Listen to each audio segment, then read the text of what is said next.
Hi guys! Good evening! Good evening, guys. Walking muna! We're Bye. going to go to church to practice our dancing. Yeah, that's why mag-walking muna kami. At the end of this one is the practice na kanilang sayaw. So ito na nga guys, dahil malapit lang naman yung bahay at saka yung pupuntahan namin, dinamay ko na naman yung aking mga anak. Naglakad-lakad naman tayo papunta doon. Don't worry, safe naman yung aming dinaanan. At ito nga, duman kami sa may overpass.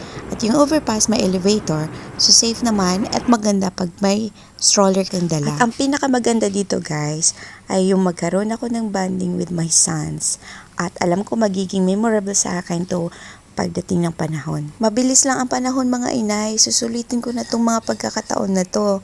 Ilang taon na lang, sa susunod ako nang maghahabol na magkaroon ng time with them. Nakarating naman kami ng safe and sound at ito nga, sulit yung aming paglalakad.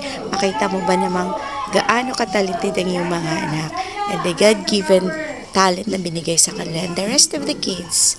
They always do dance practice, especially kapag may occasions. And this sayaw na pinapractice nila ngayon ay para sa aming Christmas party. And the rest of the kids, they're all excited na. At ayan, kitang-kita naman kung gaano sila kaganang mag-practice. At kahit si Bilog, umiindak na rin. I am just wondering kung saan niya naman ay yung dance steps na yan. Abangan sa susunod na mga kabanata.